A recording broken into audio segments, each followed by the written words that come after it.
Queridos, eu queria compartilhar com você, aqui em 1 Coríntios 11, verso 23, que é o texto tradicional da nossa ceia. O apóstolo Paulo diz assim: porque eu recebi do Senhor o que também vos ensinei. Eu gosto muito dessa abertura, porque eu recebi o que também vos ensinei. Quando você lê o livro de Mateus, Marcos, Lucas, e você vê a ceia do Senhor, e ali o Senhor disse em Lucas, diz assim: olha, eu desejei muito ter esse dia, esse momento com vocês. Eu fico imaginando Jesus participando praticamente por 2 ceias ou 3 ceias, 3 Páscoas com os discípulos, e não explicando o que era de fato a Páscoa, né? Sabendo que era. E na última ele diz assim: olha, eu desejei muito, agora eu preciso contar para você o que vocês estão fazendo, o que é a Páscoa de fato. Então ele vai dar uma explicação. Agora, o que me impressiona é que o apóstolo Paulo, ele quando escreve, ele diz assim: porque eu recebi do Senhor. Então, ele não tinha tido nenhuma informação por parte dos apóstolos. Olha, foi assim, assado. Não, ele teve uma revelação. E a revelação que ele teve é igualzinha àquilo que aconteceu. Então, realmente isso é fantástico, porque cada vez mais se confirma o ministério do apóstolo Paulo e também a sua experiência com Deus. Olha, eu recebi do Senhor o que também vos ensinei. Que o Senhor Jesus, na noite em que foi, guarde essa palavra, na noite em que foi traído, tomou o pão e, tendo dado graças, o partiu e disse: tomai e comei, isso é o meu corpo, que é partido por vós, fazei isto em memória de mim. Semelhantemente também, depois de cear, tomou o cálice, dizendo: este cálice é o novo testamento no meu sangue, fazer isto todas as vezes que beberdes em memória de mim. O verso 26 para mim ele é fantástico, porque todas as vezes que comerdes este pão e beberdes este cálice, anunciais a morte do Senhor até que venha. Isso é lindo demais, hein? Toda vez que eu como e bebo, eu estou anunciando que Jesus veio e vai voltar. Talvez nem sempre você está com essa gana toda, mas você não tem ideia da grandeza do que é comer o pão e beber o cálice, e isso espiritualmente. Meu irmão, esse planeta vai passar por uma reforma, viu? Muita coisa vai virar um grande avivamento, diz a palavra de Deus, como marca da volta de Jesus, um grande avivamento. E nós, eu, você e a igreja brasileira, nós somos responsáveis pelo Brasil. Amém? Você é responsável pelo seu bairro, pela sua família, pelos seus vizinhos, pelos seus colegas de trabalho. Você é responsável. Onde você precisa viver o Evangelho e falar do Evangelho para a salvação de todo aquele que crê.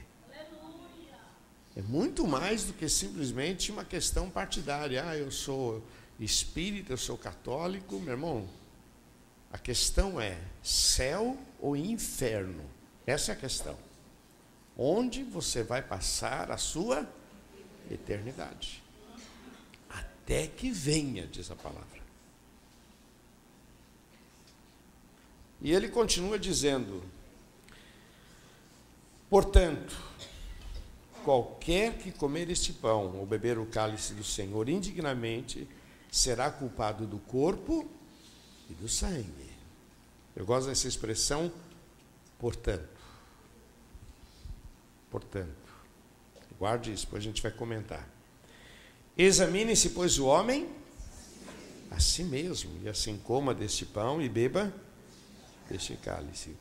Porque o que come e bebe indignamente, come e bebe para a sua própria condenação, não discernindo o corpo do Senhor. Por causa disto, há entre vós muitos fracos e doentes, e muitos que dormem. Amém? Vamos orar então? Pai, nós nos colocamos nas tuas mãos. Oh Deus, como nós precisamos de ti, Pai.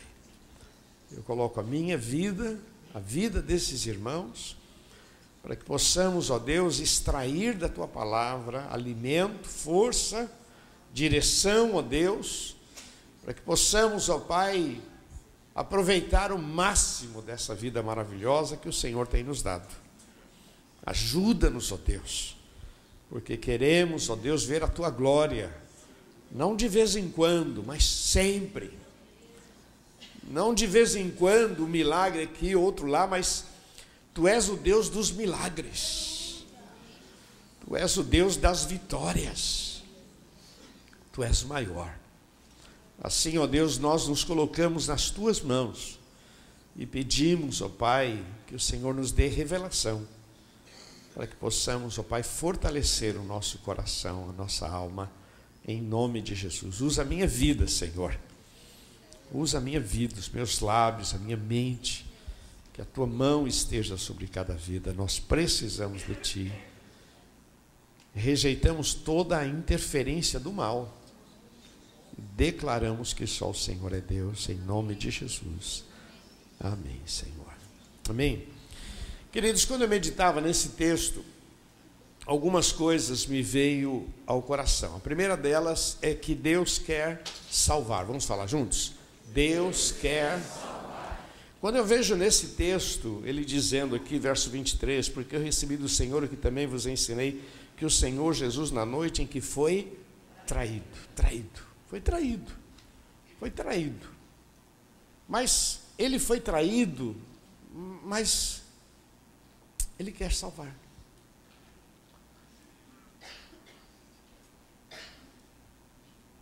É marca de Deus na nossa vida. Salvação. João disse lá no João capítulo 1, verso 29, diz assim: eis aí o Cordeiro de Deus que tira pecado. Jesus disse: eu vim para que tenham vida e a tenham em abundância. Ele veio salvar. Salvar. Quando a gente fala de salvação, a gente pensa logo nessa questão do pecado. Salvar a gente do pecado. Mas vamos engrossar o caldo. Ele veio nos salvar também de toda a força do mal. Meu irmão, olha que maravilha. Jesus disse: eu vim buscar e salvar o que se havia perdido. E uma das coisas que Jesus focou no seu ministério não foi só a salvação, trazendo uma palavra de vida, mas ele veio também manifestando o seu poder, trazendo libertação. Meu irmão, presta atenção. Satanás não tem mais autoridade sobre a tua vida. E isso deveria ser incorporado na sua mente, no seu coração, para que você não se iludisse diante da situação e ficasse assim meio confuso, porque ele veio salvar. Quer dizer, Jesus não veio simplesmente para morrer na cruz pelos nossos pecados. Não, ele veio nos salvar. Salvar de todo o poder das trevas. Quer ver outra coisa? Ele veio salvar a gente da miséria. Meu irmão, é impressionante. Quando uma pessoa aceita Jesus como Senhor e Salvador, há uma mudança de status. Há uma mudança. Meus pais, a gente trabalhava, eu era garoto, a gente trabalhava com favela lá em Guarulhos, e aos domingos a gente ia em 2, 3 favelas e fazia cultos na rua. Mas uma das coisas que me impressionava era ver que a gente falava de Jesus para as crianças e na outra semana as crianças voltavam de banho tomado. Mas quem mandou tomar banho para fazer um culto na rua, sentar na terra? Mas muitas crianças vinham de banho tomado, cabelo penteadinho. Quem falou isso para elas? Quantas vezes a gente chegava naquelas casas na favela, que era um cheiro, coisa horrível, mas quando as pessoas aceitavam Jesus, a gente percebia que começava a colocar plantinha em potinho de margarina. Por que mandou? Por que agora estão varrendo a casa? Por quê? Por que essas pessoas agora começam a sonhar em sair da favela? Por que as pessoas agora têm ambição? É porque houve um mover do Espírito Santo de Deus na vida da pessoa. Aquele espírito de miséria, aquele espírito que leva a pessoa a se conformar, a se sujar. Quando a gente vê ela na Operação Vida, a moçada chegando suja, fedida, mas aceitando a Jesus, sabe o que acontece? Elas querem sair daquela vida. Porque Jesus veio trazer libertação. Quando a pessoa aceita Jesus, ela vem falida, mas ela quer sair da falência. Ela vem numa crise conjugal, mas ela quer sair da crise conjugal. Foi por isso que Jesus morreu em nosso lugar, para trazer libertação. Por isso que a gente fica indignado com a injustiça. Certa vez Jesus disse assim: olha, o mundo vai aborrecer vocês, porque vocês não são mais do mundo. A gente já não comunga mais com as coisas que o mundo comungava. A gente já não olha com os mesmos olhos do mundo. A gente já não olha para o nosso umbigo. Eu, minha comida, meu emprego, Não, agora nós temos uma outra visão. Jesus trouxe libertação. E o que acontece? A gente começa a orar pelas pessoas com esperança. É o filho que está nas drogas e a gente já ora, vai sair em nome de Jesus, vai sair. Ah, mas ele não quer sair das drogas. Não, ele vai sair. Todo espírito do mal vai ser repreendido. Eu não aceito isso. Por quê? Porque ele trouxe libertação.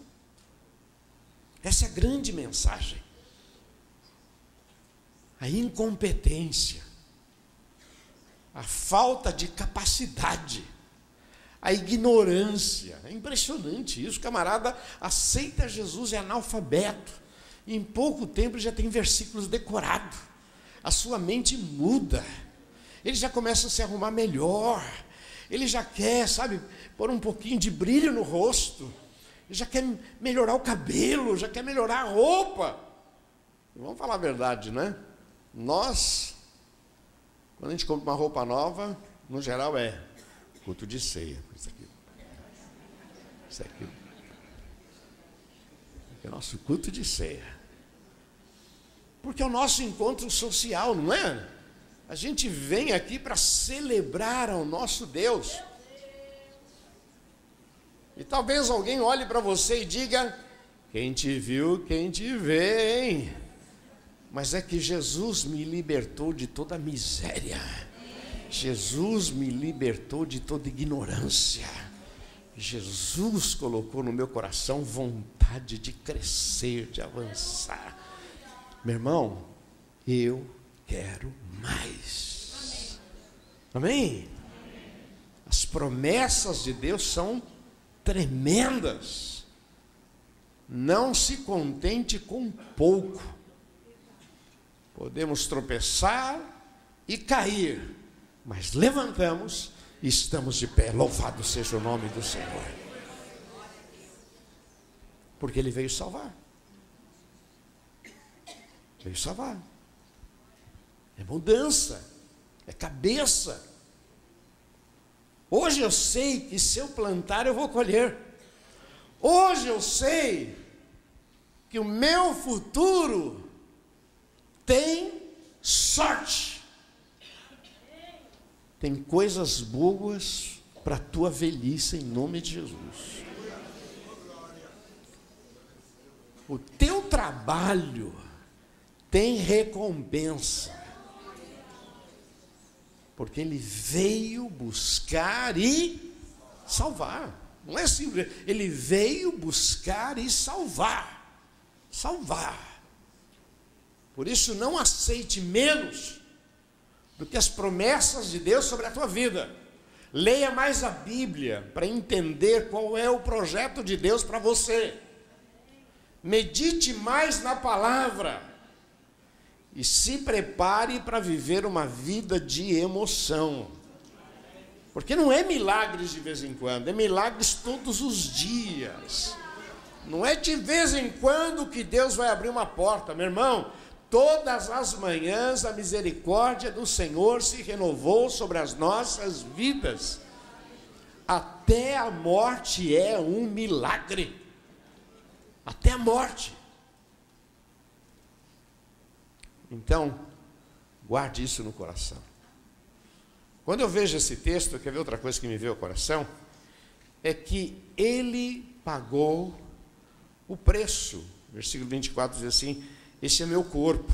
Versículo 25 diz: esse é meu sangue. Ele pagou o preço. Amém? Fala para quem está do seu lado: ele pagou o preço por você.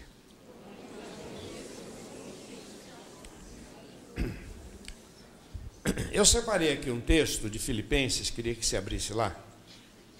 Filipenses capítulo 2.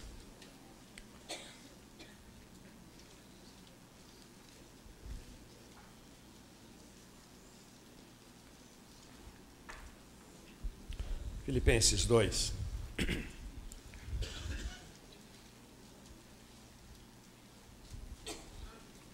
Verso 6.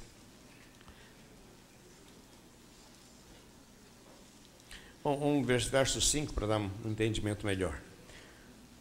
Filipenses 2:5. De sorte que haja em vós o mesmo sentimento que houve também em Cristo, que sendo em forma de Deus, vamos falar juntos? Sendo em forma de Deus, não teve por usurpação ser igual a Deus. Sendo Deus, não se comportou como Deus, não usurpou, não viveu. Por que Jesus ele tem uma semente espiritual, que a fecundação dele foi do Espírito, não é semente de homem, mas ele foi gerado numa mulher. Então ele é espiritual e filho de mulher. Ele é humano, mas a sua semente é sem pecado. Mas Jesus nunca usurpou. A gente podia dizer, mas Jesus é Jesus. Jesus não deve ter tido dor de cabeça, não deve ter dor de barriga, não deve... Acho que Jesus nem ia no banheiro. Não, ele era homem. Dormiu, sorriu, chorou. Mas ele não usurpou. Quando Pilatos disse: eu tenho poder para te livrar, ele disse: se eu rogasse ao Pai, viria um exército celestial. Mais ou menos assim, você não sabe com quem você está falando. Você não tem ideia. Eu estou fazendo o que eu estou fazendo porque eu quero fazer. Quer dizer, Jesus não foi pego e ele então vai morrer na cruz porque os religiosos, porque os homens, como dizem alguns, que Judas, ele caiu a ficha que Jesus não era o Cristo e por isso ele trai. Não. Ele morreu na cruz porque quis morrer na cruz. Foi um preço que ele pagou. Isso tudo foi decidido antes da fundação do mundo. Não é uma coisa, não é improviso. Mas olha o que diz aqui, versículo 7. Mas aniquilou-se a si mesmo, tomando forma de servo, fazendo-se semelhante aos homens, e achado na forma de homem, humilhou-se a si mesmo, sendo obediente até a morte de cruz. pelo que também Deus o exaltou soberanamente e lhe deu um nome que é sobre todo o... Tem que grifar isso aí na sua Bíblia, hein? Para que ao nome de Jesus se dobre todo o joelho dos que estão nos céus, na terra e debaixo da terra, e toda língua confesse que Jesus Cristo é o Senhor, para a glória. Vamos aplaudir o Senhor, vale a pena, aleluia.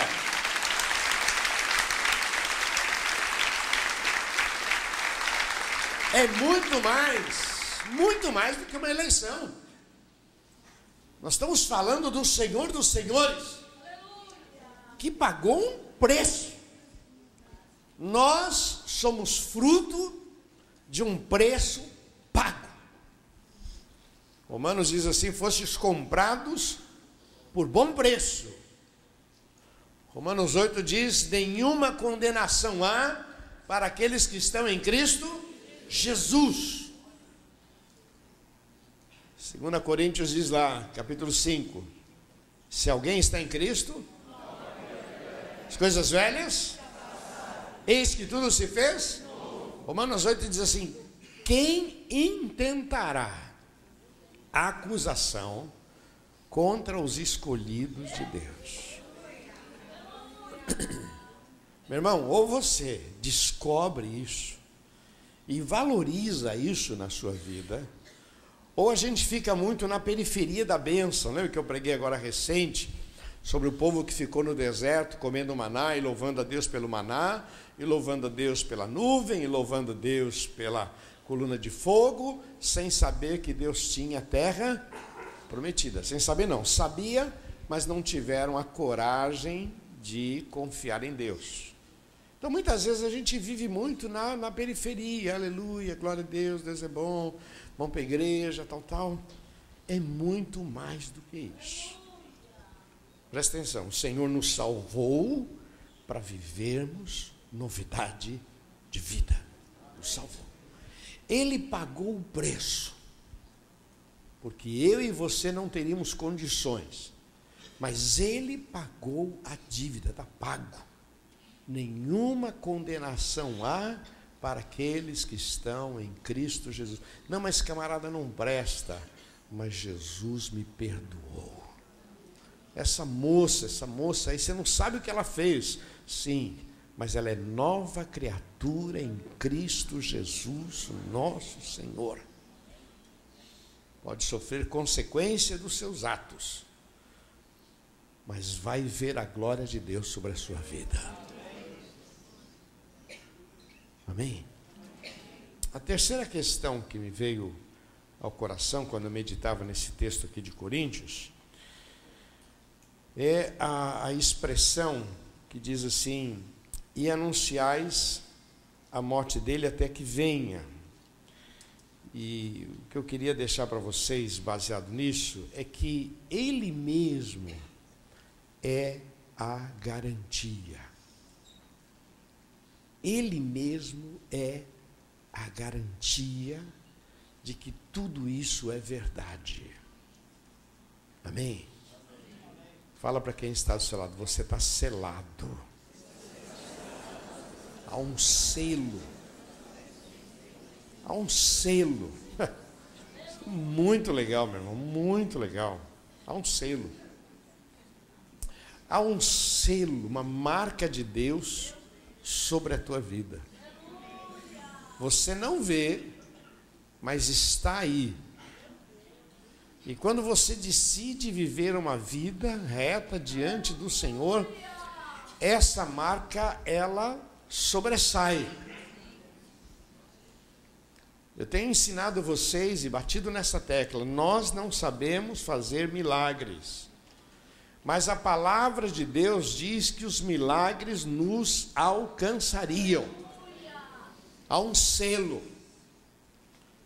Não só o Senhor nos salvou, não só o Senhor pagou o preço que era necessário, mas Ele é o fiador da sua palavra.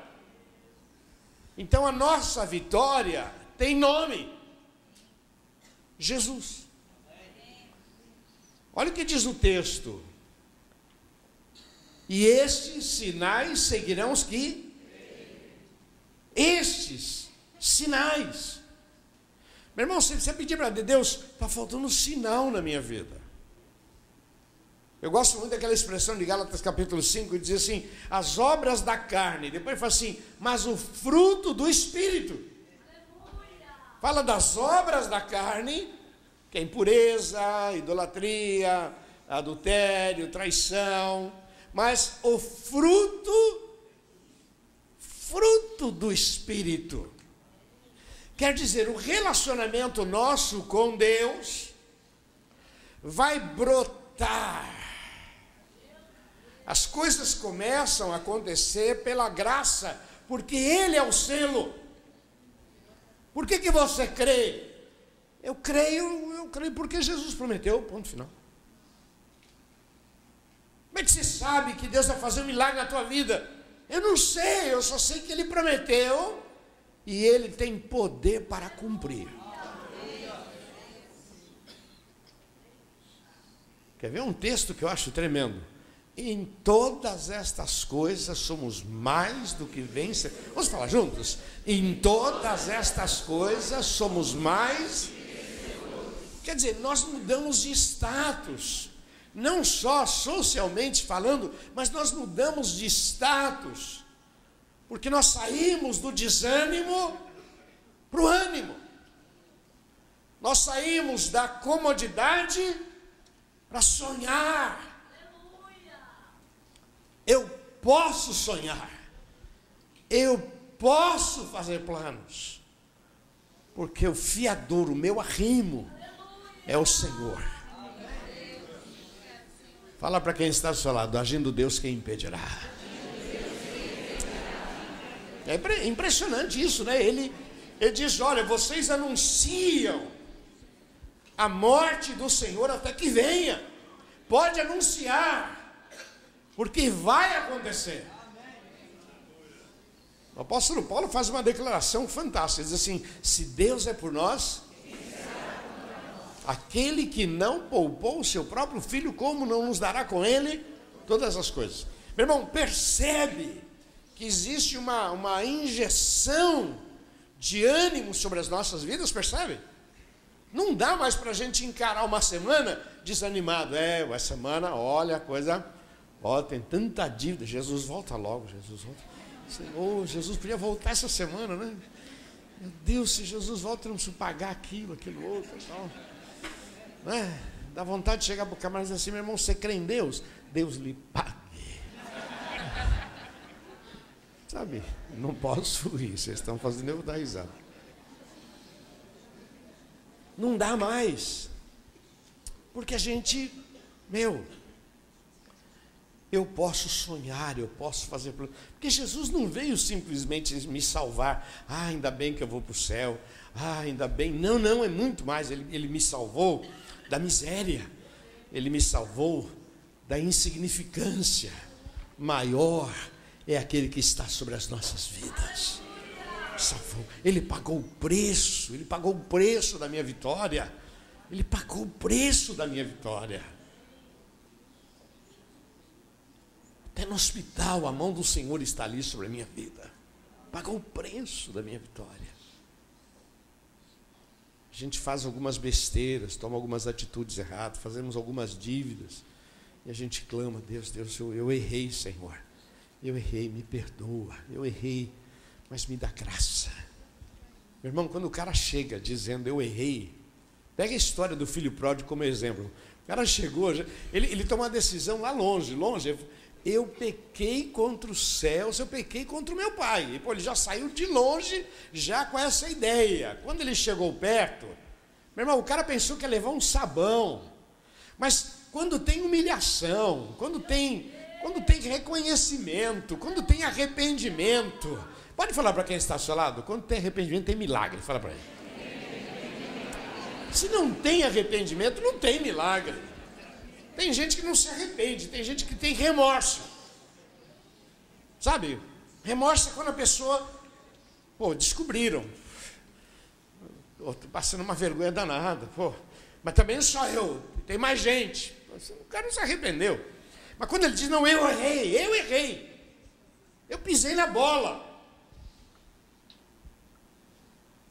Estou vivendo um momento ruim e a culpa é minha. Se eu tivesse confiado em Deus, se eu tivesse feito, eu errei. Aonde tem arrependimento, tem milagres, meu irmão. Milagres. Jacó volta para encontrar com o seu irmão, mas agora com o coração quebrado. O irmão vem com 400 homens a cavalo. O irmão veio para a briga, meu irmão. Mas tinha arrependimento. E onde tem arrependimento, tem milagres. Eu pequei, eu errei. Eu peguei o que não devia. Porque Ele é o fiador. Separei vários versículos aqui, mas João 15, 7, né? Se vós estiverdes em mim, as minhas palavras, pedireis.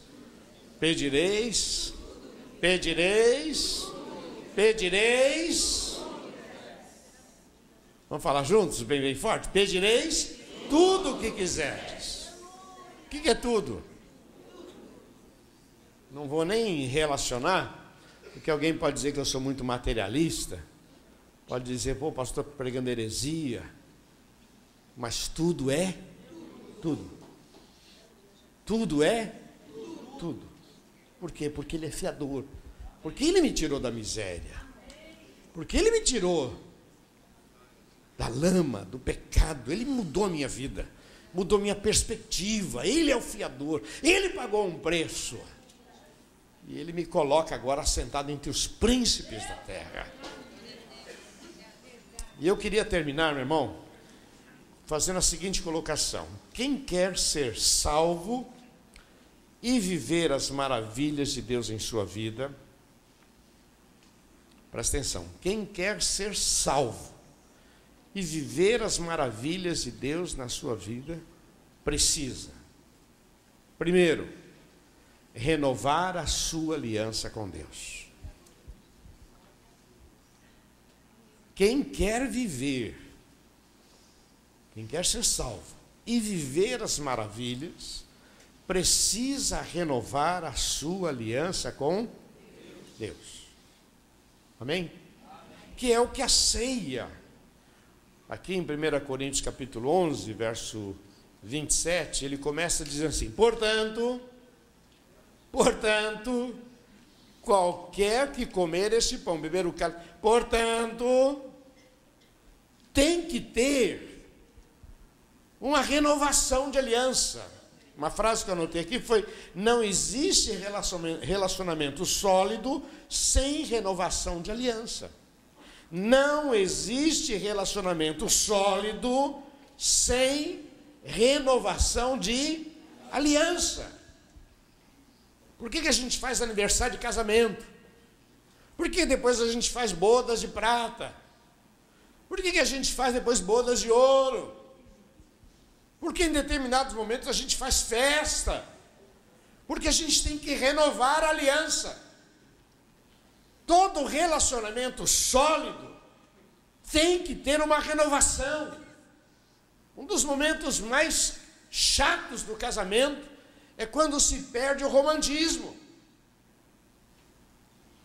É quando as pessoas deixam de ser mais afetivas e ficam muito racionais. Então, tem que ter o bilhetinho, tem que ter o te amo. Você vai ver lá no livro de Gênesis, falando sobre Isaac, imitando seu pai, quando foi para outra terra, disse que a esposa era parente, era irmã. Mentiu. E o texto diz que o rei, olhando, viu ele brincando com a esposa. E falou: por que você me enganou? Essa brincadeira aí não faz com a irmã, não. Eu não sei qual foi a brincadeira aqui, mas O rei olhou e falou: você está me enganando, essa brincadeira. Mas um casamento que não tem brincadeira, que não tem, ele com o tempo, ele perde o brilho. A ceia do Senhor é a renovação da minha aliança com Deus. Vamos lembrar, meu irmão, o Senhor me salvou, o Senhor pagou o preço, o Senhor é o selo da minha vitória. Bom, isso é fantástico, não é? Mas e a minha aliança com Ele? Quer dizer, Ele fez tudo isso, e aí eu me comporto indiferente, ou então, tipo criança mimada, eu quero. Meu irmão, não tem aliança, não tem bênção. Por isso que o texto diz: aquele que come e bebe indignamente, come e bebe para a sua própria condenação. Por que a gente tem a ceia? Porque a ceia é lembrança da nossa aliança. Você precisa lembrar de falar para Jesus: Jesus, eu te amo. Você precisa lembrar de dizer para Jesus: eu sou grato a ti pela vida. Você precisa lembrar de olhar para o teu lado. Jesus disse: olha os pássaros, olha os lírios, presta atenção nas mínimas coisas. Certa vez Jesus disse: não cai um fio de cabelo sem que o Senhor esteja ao par. Jesus disse: olhai os pássaros. Depois disse assim: e vocês valem muito mais do que os pássaros. Mas se nós nos tornarmos indiferentes, essas promessas não nos alcançarão. Presta atenção, meu irmão. A ceia do Senhor é a oportunidade que eu tenho de renovar a minha aliança com Deus. Vou comer o pão, vou beber o cálice, eu estou dizendo: Senhor, estou renovando a minha aliança. E nessa aliança tem que haver relacionamento, romantismo. E eu preciso dizer: Senhor, eu sou dependente de ti. Senhor, eu sou grato a ti. Senhor, tu és maravilhoso. O Senhor é a minha esperança. Senhor, eu agradeço pelas tuas promessas. Eu creio nas tuas promessas. Senhor, eu quero viver as tuas promessas. Ah, se tiver que ser, vai ser. Se não tiver que ser, não, meu irmão, já ficou indiferente. Quer abençoar, abençoa. Sou servo do Deus Altíssimo. Se Deus quiser abençoar, Deus vai abençoar. Não, meu irmão. Se tu creres, tu verás a glória de Deus. Meu irmão, essa palavra é para você receber e levar para outros irmãos. Falar para as pessoas: meu irmão, você precisa amar mais a Jesus. Você precisa ser mais servo. Precisa estar mais perto dele. Você precisa renovar a tua aliança com Ele. Porque o nosso Deus é inesgotável. E Ele pode fazer muito além do que pedimos ou pensamos. Mas para quem são essas promessas? Em primeira instância, meu irmão, é para quem renova a sua aliança com Ele. Você está renovando? Pois pode esperar grandes coisas de Deus na tua vida. Mas a segunda questão que eu acho que eu queria deixar para você: quem quer ser salvo e viver as maravilhas de Deus em sua vida, precisa ser mais participante nessa aliança. Presta atenção: quem quer ser salvo e viver esse melhor de Deus, precisa ser mais participante. Amém? Amém. Fala para quem está usando: participante. Quando eu penso em participante, se você está aberto aí em 1 Coríntios 11, se está, olha o capítulo 13.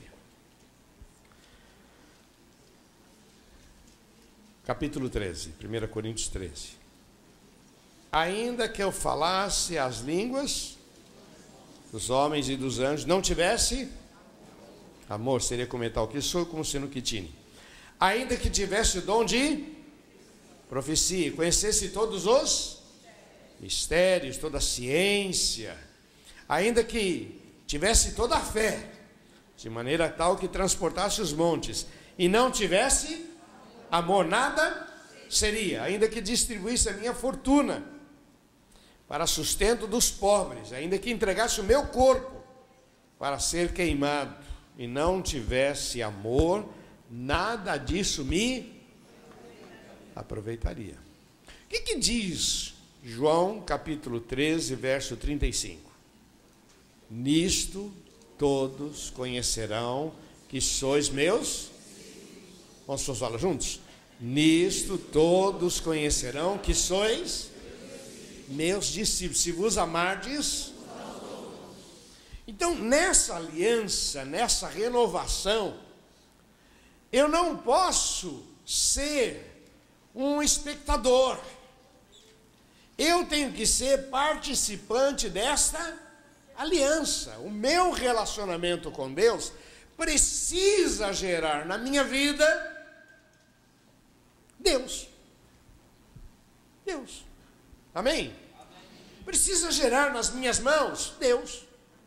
Precisa gerar nas minhas mãos misericórdia. Precisa gerar nos meus olhos bondade, retidão. Eu preciso, por isso que o texto diz: portanto, qualquer que comer este pão, beber o cálice do Senhor, indignamente será culpado do corpo e do sangue. Examine-se, pois o homem, vamos falar juntos? Examine-se, pois o homem, eu vou examinar o quê? Eu vou examinar como é que está a minha vida com Deus, qual é a minha parte nesta aliança. Se eu creio que Ele salva, se eu creio que Ele pagou um preço altíssimo, se eu creio que Ele é fiador da sua palavra, e aí a minha parte, eu vulgarizo, abro exceções para o pecado, eu acho que no final vai dar tudo certo. Não, você não conhece a Deus. Olha o que diz o texto: examine-se, pois o homem. Eu preciso, na minha aliança com Deus, parar de vez em quando e reavaliar a minha vida. Meu irmão, um dos problemas no relacionamento é que quando a pessoa fica assim mais arrogante, ela sempre acha que a culpa é do outro. Sempre. Não aguento mais esse casamento, não aguento mais. Também minha mulher. E aí fica focado que é mulher. O Estado, é o país, é o presidente, O cara nunca assume.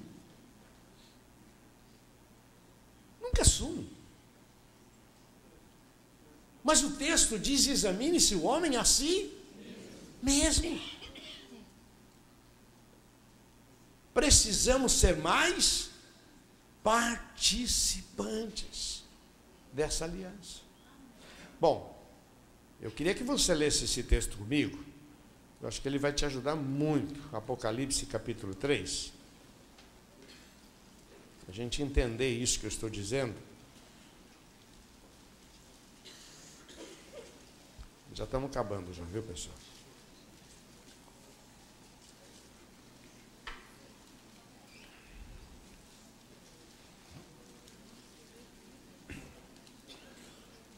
Bom, eu estou dizendo que quem quer ser salvo e viver as maravilhas de Deus na sua vida, precisa ser mais participante dessa aliança. Amém?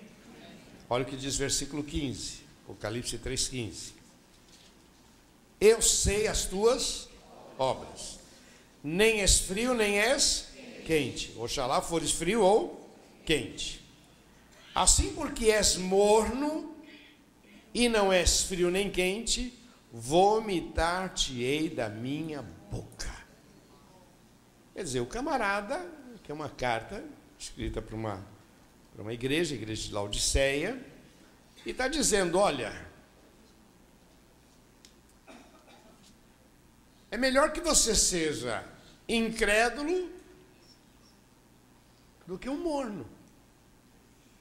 gostaria que você fosse quente, participante. Sabe, pessoa realmente, esse cara é crente demais, esse cara é chato, esse cara é crente, esse cara é crente. Carrega a Bíblia, meu Deus, cara, tudo é Jesus, tudo é Jesus. Melhor.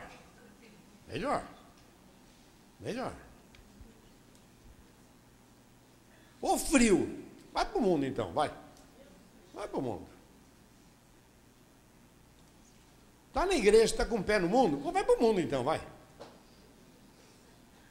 Não sou eu que estou jogando você fora. Eu só espero que você tenha um grande susto no mundo e volte como um grande crente. Porque se levar a vida meia boca, olha o que está escrito aqui, verso 16: assim porque és morno e não és frio, nem quente, vomitar-te-ei da minha boca. Fala para quem está do seu lado, eu não quero ser vômito, fala para ele.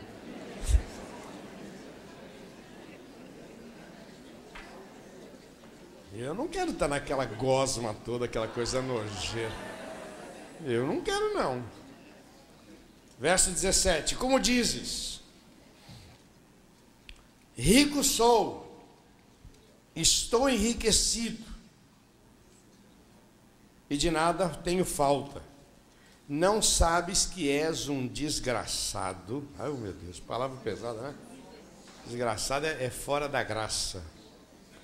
Miserável, pobre, cego e nu. Você sabe que desde lá de Adão e Eva, desde aquele tempo, a gente cobre a nossa nudez com roupa. Começaram lá com folha.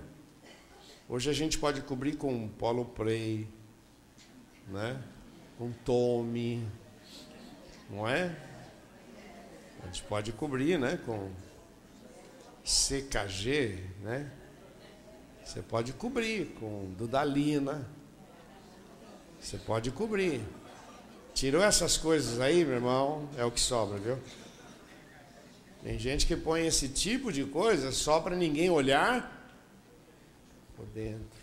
Lembra que Naamã fazia isso, ele carregava suas medalhas e quem olhava para ele viu o quê?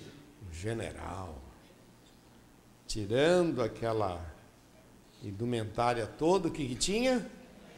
Um homem leproso. É o que diz aqui. Rico sou, estou enriquecido e de nada tenho falta. E não sabes que és um desgraçado, miserável, pobre, cego e nu. Oh meu Deus do céu, tem misericórdia.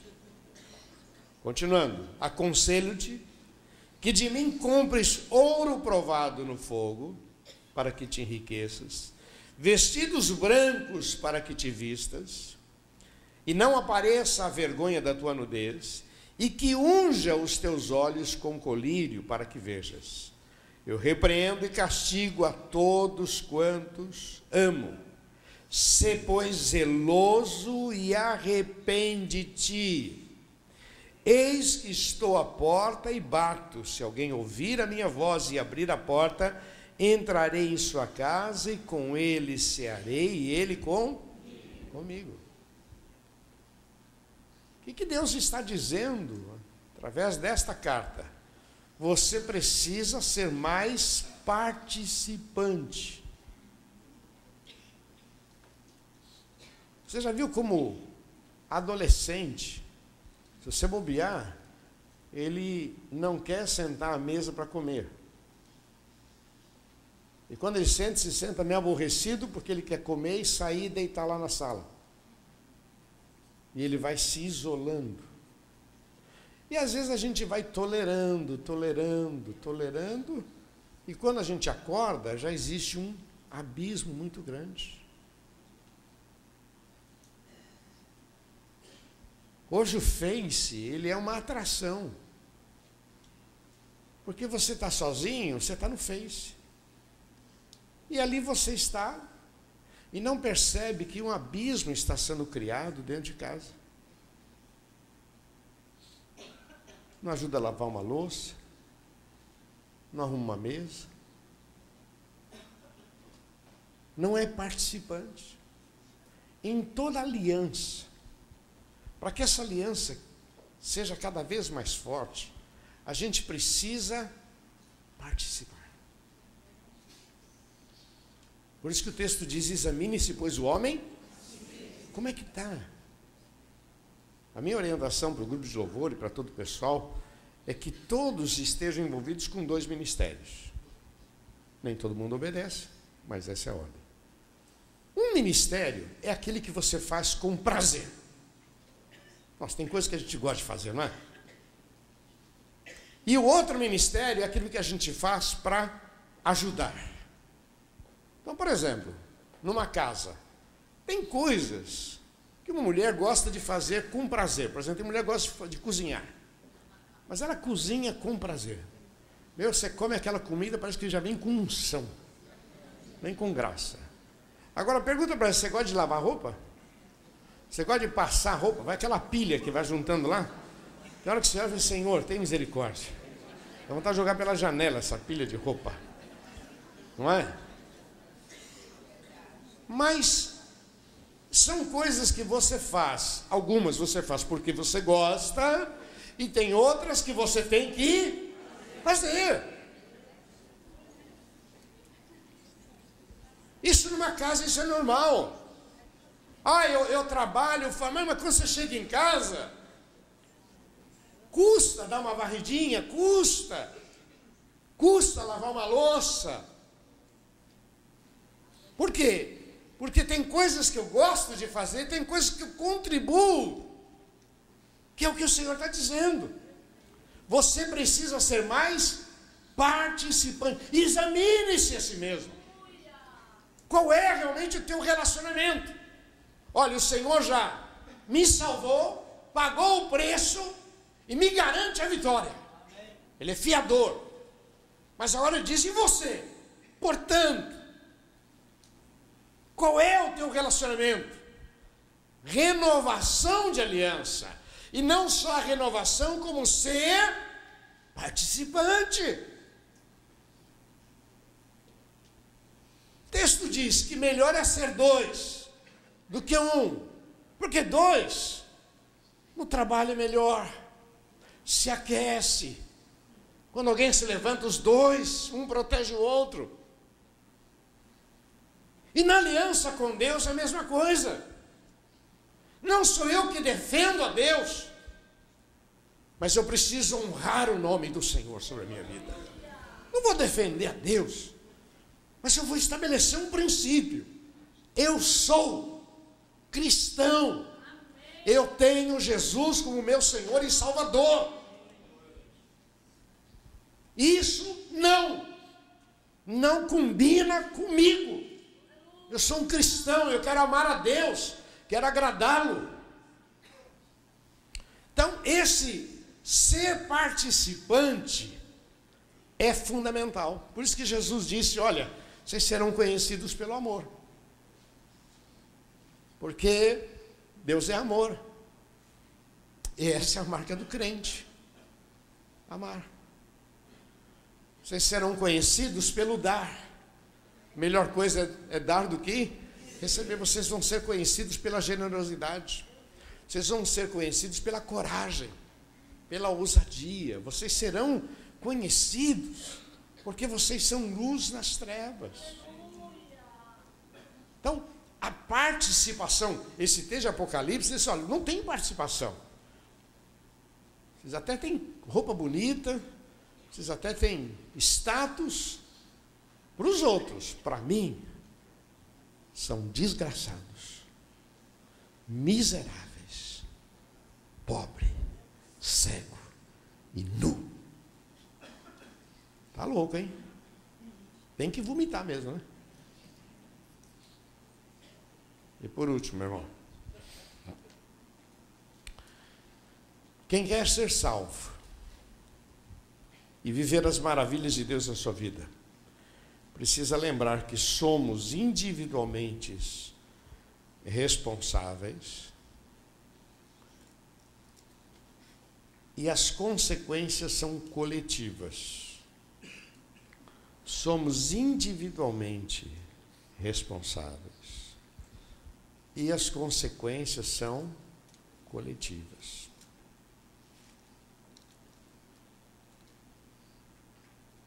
Presta atenção, meu irmão.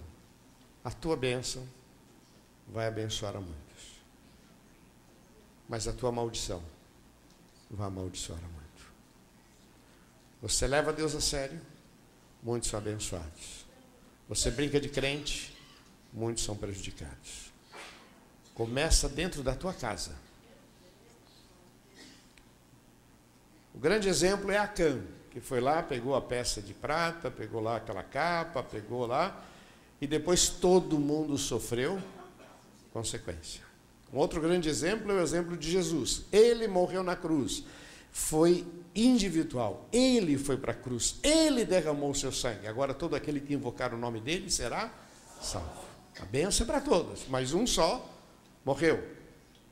Temos a história do apóstolo Paulo. Ele sofrendo, ele escreve dizendo: olha, por causa de vocês eu fui perseguido, humilhado, eu sou empobrecido, vocês são enriquecidos, eu sofro, vocês são abençoados, eu estou preso e vocês estão livres. As decisões, elas são pessoais.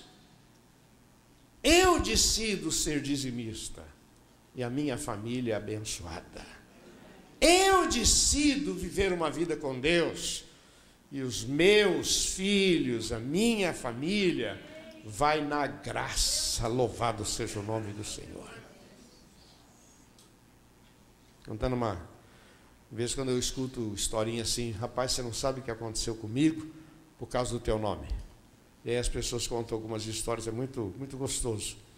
Mas um camarada mesmo da igreja, ele foi para Portugal e ele estava abrindo a empresa dele lá e precisava de contatos. Ele foi na Câmara de Comércio falar com o presidente mandou falar com o advogado.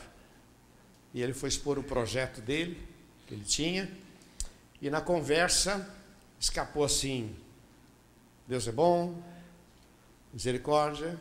E aquele senhor português falou assim para ele: você é brasileiro, mas você é evangélico? E ele disse: eu sou. Ah, que bom, você é evangélico. E você é da onde? Sou de Santos. E de que igreja? Cristo é a resposta. O cara diz assim: pastor Nataleno. Gosto desse homem. Lá em Portugal. Lá em Portugal. E ele disse: a minha mãe frequenta a igreja. Lá em Santos. Me fala, qual é o seu projeto? Nós vamos resolver esse projeto aí. Ele está abrindo agora a segunda empresa lá em Portugal. E ele, de lá, ele me mandou uma foto e disse: rapaz, fui salvo por causa do teu nome aqui, ó. Olha a bênção de Deus. Você paga um preço. E os que estão ao teu redor serão abençoados. E olha, meu irmão, tem gente que vai ser mais abençoado do que você. Olha o que acontece comigo. Tem gente que é mais abençoado, ganha mais dinheiro do que eu. Louvado seja o nome do Senhor. O importante é que a palavra de Deus está se cumprindo sobre as nossas vidas. Recapitulando para terminar. Deus quer me salvar. A vontade dele é sempre que eu viva o melhor dele. Ó, salvar pessoas do suicídio, do medo. Isso é coisa de Deus, viu? Onde abundou o pecado, superabundou a graça. Ele pagou o preço. Para que tudo isso acontecesse, ele pagou o preço. Ele é fiador. Para que tudo isso aconteça, ele garante. Em meu nome, em meu nome, em meu nome. Então, o nome dele é a nossa segurança. Não larga o nome de Jesus, não. Amém? Tem gente que põe lá: eu já fui assaltado. Né? Então põe um Cristo a resposta, põe Jesus. Levanta Jesus na tua vida. O restante ele faz. Mas para você que quer ser salvo, viver essa vida abundante, viver as maravilhas de Deus, primeiro, você precisa renovar a tua aliança com Deus. Segundo, você precisa ser mais participante nesta aliança. Quando a gente fala a celebração do dar, pratique. Quando a gente fala, olha, tem mini vigília, venha. Seja mais participante. Quando a gente diz para você perdoa, perdoe. Quando a gente diz para você ame, ame. Amém? Quando a gente diz para você deixa de ser chato, deixa de ser chato. Bênção. Participante. E terceiro, precisamos lembrar que as decisões, elas são nossa, a responsabilidade é nossa, é individual. Eu vou viver com Deus. Eu vou viver uma vida séria com Deus. Eu vou crer. Eu vou ter que dar satisfação da minha vida diante de Deus. Mas a minha seriedade ainda vai abençoar os outros. Amém? A minha seriedade com Deus vai abençoar minha família, vai abençoar os meus amigos, vai abençoar até gente estranha. Que por causa da tua vida, do que Deus tem feito na tua vida, muitos irão na tua aba. Muitos irão na tua carona. Amém? Vamos orar? Vamos ficar de pé? Só para esticar um pouquinho.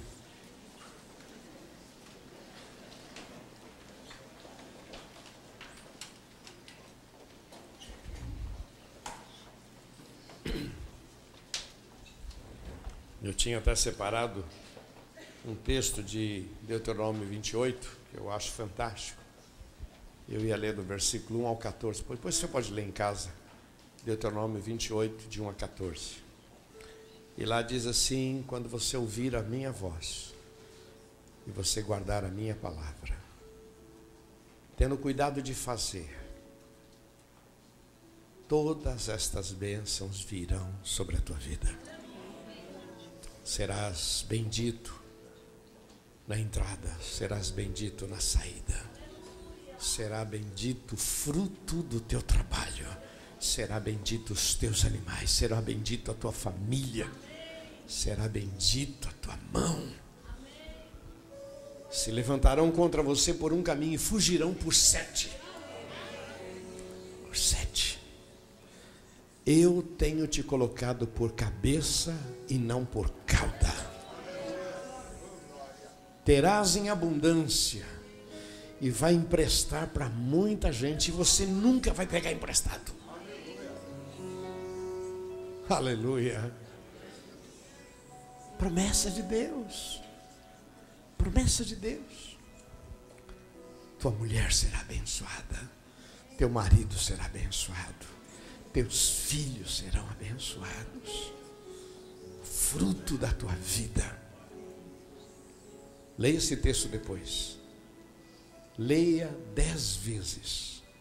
Leia, pense, leia 10 vezes. Deuteronômio 28, de 1 a 14. Se quiser ficar assustado, lê do 15 em diante. Porque ali começa dizendo: maldito serás. Até o 14 é bênção. Fica no 14, vai. Amém? Vamos orar. Pai de amor, muito obrigado pela tua graça, misericórdia. Oh Deus, aqui está a tua palavra, aqui está o teu povo. Nós decidimos estar na tua casa com temor e tremor. Meu Deus, que a tua bênção esteja sobre cada vida. E possamos sair daqui, ó Pai, instruídos. De que não basta acreditar e falar que vai acontecer, mas se não tiver renovação de aliança, se não tiver participação, se não tiver responsabilidade, Senhor, a tua palavra diz que a desgraça vem. Assim, meu Deus, eu invoco a tua bênção sobre cada vida. Estende as tuas mãos perdoa pecados, sustenta cada um, que haja grandes milagres sobre cada vida. Nós dependemos de Ti. Repete comigo, diga: Senhor Jesus, eu recebo a Tua palavra. Eu creio nessa palavra.